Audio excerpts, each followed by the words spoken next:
Some say our world is getting flatter. Some say hotter.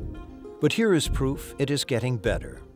In a region once known more for poverty and war, 9 hospitals and 200 health centers rise. Villagers build clean water systems, farmers boost crop yields, mothers learn health care. 100,000 people benefit from microfinancing.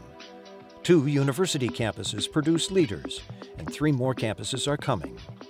It is a body of work to make any nation proud, but it spans 30 nations and is the legacy of one man, the Aga Khan.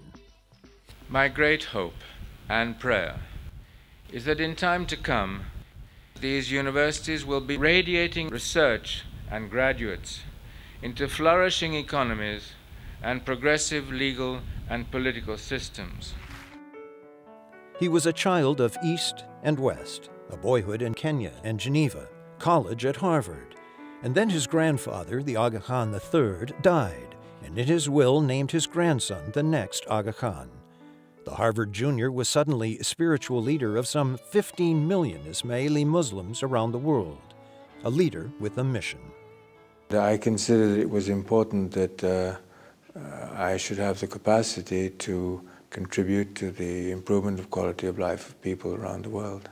So, with support from Ismaili Muslims, 50 years later, the Aga Khan Development Network ranks among the world's largest private development entities.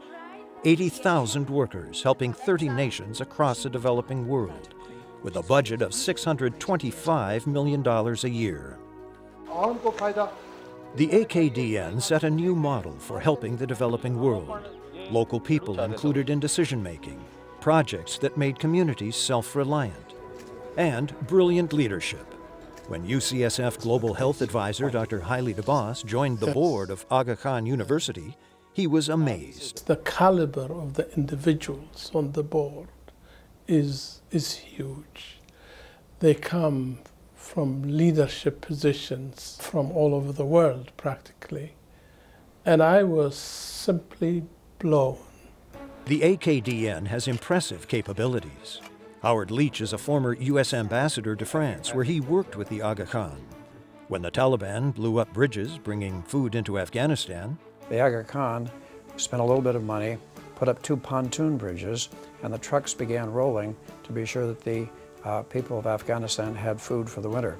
It was a great example of how the Aga Khan does good work and moves quickly. Ambassador Leach is also a former University of California regent. He thought UCSF's research and education could benefit the Aga Khan's healthcare network, and a partnership was born. Many of the countries I work in obviously don't have those resources as national assets. They have to go and look for them outside. And University of California is well known for its research in absolutely critical areas of medicine. The highest excellence. So UCSF joins AKDN to benefit poor people across Asia and Africa, sharing knowledge and more.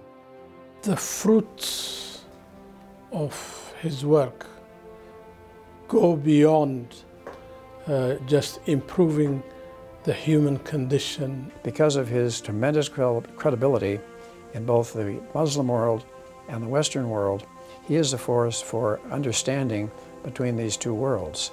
His message is simple.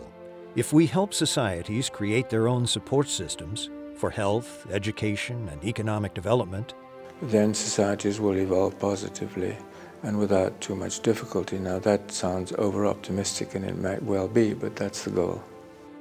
And it's that idealism that reminds his old friend, former Governor Arnold Schwarzenegger, of another idealist who bettered our world, his own father-in-law, Sergeant Shriver.